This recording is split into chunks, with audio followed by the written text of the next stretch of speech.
I begged this nurse yesterday. I begged her. I said, please. I said, please, nurse, come. My baby has not understanding. She's not responding. This woman said to me, whether madam, you are disturbing too much. Before they could come, my baby has already gone. This woman told me that I am disturbing too much.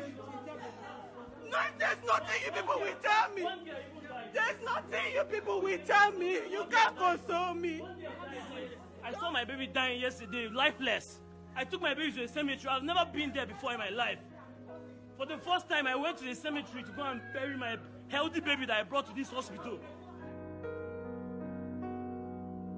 We discovered the root of my daughter's certificate that my daughter died of heart disease and cardiac arrest.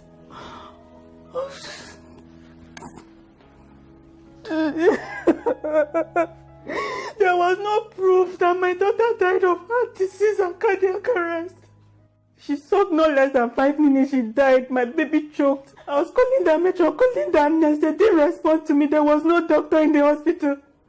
Not until my daughter gave up.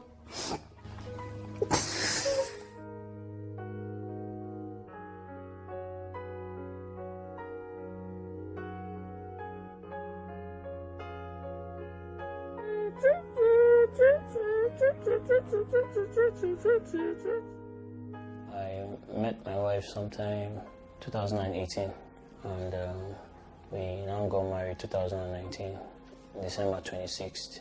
I discovered that she was not feeling very strong. We now rushed her to the lab to do a test. We now discovered that she was pregnant. It was indeed a very good news to us. We were happy because this is what a lot of people have been praying for, and God blessed us with it at that time. So after some months, I went for scan, and we discovered I was carrying twins. It was again a thing of joy for my family and friends, everybody that knew us. After some couple of months, the children arrived on the 24th of October 2020. So we now give their names Zoe and Chloe because Zoe is life. We gave Zoe that name because actually we had like a rough time because my wife took in during COVID and she delivered them during NSAS. You understand? So it was a very crazy experience for us. What with this? See, my wife gave birth to these children through CS. We know what we went through. My wife went through hell and came back. She almost died when she gave birth to these babies. They were all doing good, like they were health-wise, they were okay and all.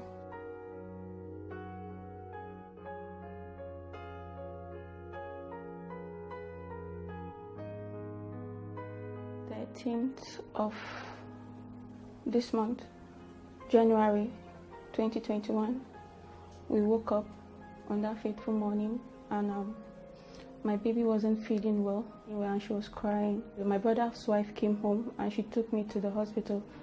We asked of the hospital that will take her to because I'm new in Lagos.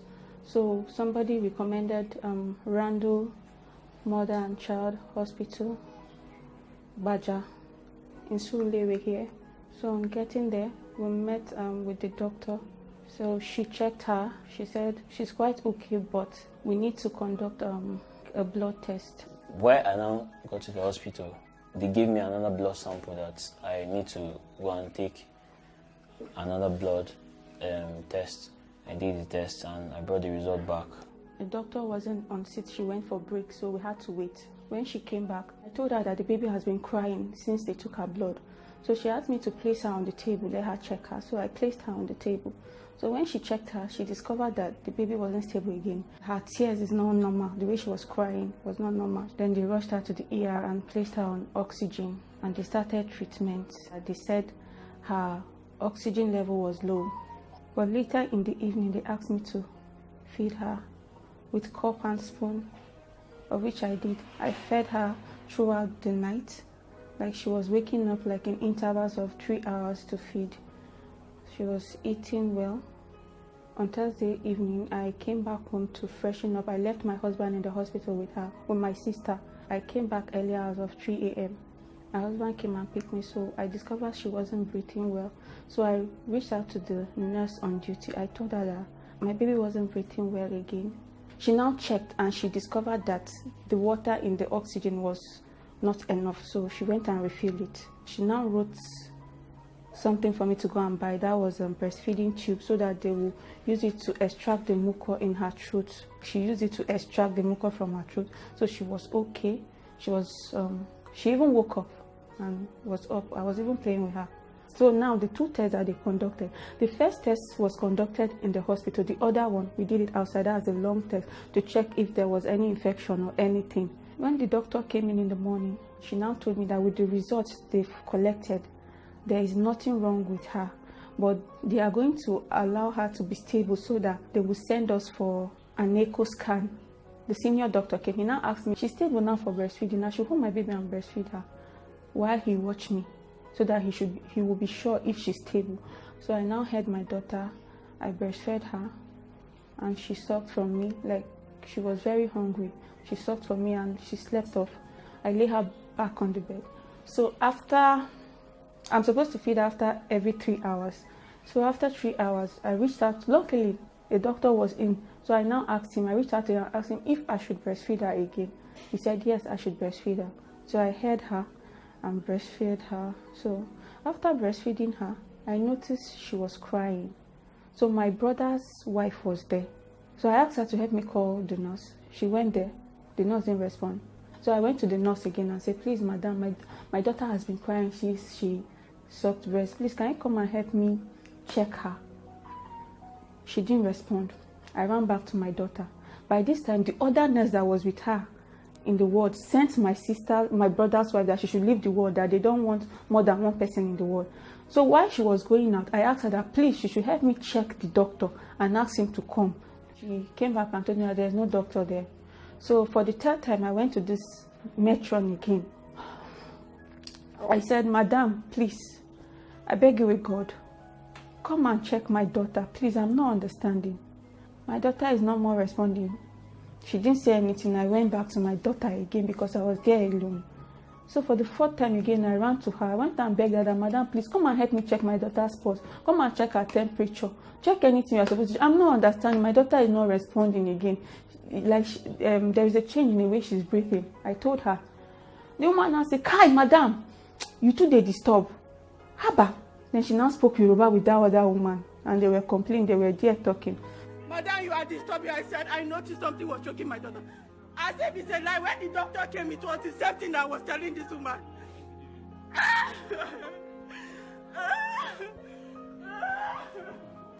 stop crying, The woman sent me away that I'm disturbing them. After 9 months, you suffer, you carry 2 children, you get fed. And this thing happened to you, how will you feel?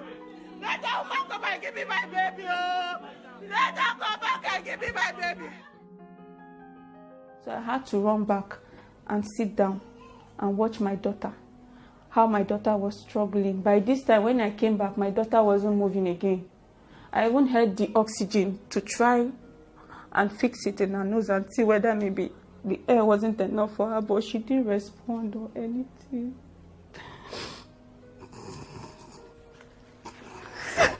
It was after 30 minutes. The doctor came in and he sat down for some time. I was just looking at them.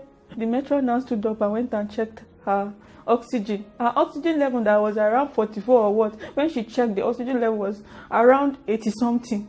And her sugar level was normal. Everything was normal all of a sudden. And I said, this thing is not normal. By this time, my daughter has already died. My daughter was already gone. Then they started rushing, pumping this, bringing this to revive her. By this time, she was already gone. They discovered breast milk was coming out of her nose because she choked. Madam. You didn't even check my baby before you killed my baby. You killed my baby and telling me about baby. I want to die to her. Bro, you see, I held my baby like this, lifeless. I held my baby like this, lifeless. My baby that I brought. See, this baby only cried at home. We took this baby to this place. We did photo shoot of our babies. It was supposed to be 3 months. Next week, we did a photo shoot. We were supposed to upload this.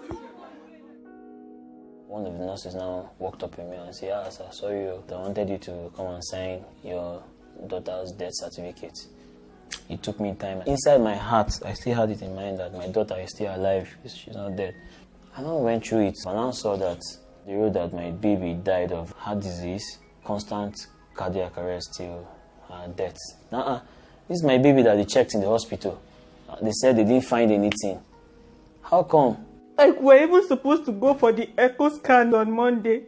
That was what they said. I asked them repeatedly, if a baby is having this issue, what's the problem? They said they can't tell unless we bring the echo scan. So I don't know where they got it that my daughter died of heart disease. I begged this nurse yesterday. I begged her. I said, please. I said, please, nurse, come. My baby has not understanding. She's not responding. This woman said to me, whether madam, you are disturbing too much. Before they could come, my baby has already gone. This hospital very well. This hospital is a mess. They are just paying the staff for no reason. They are not working. They are not doing anything. They have been taking people's lives. Around the hospital, this place, they have been killing babies.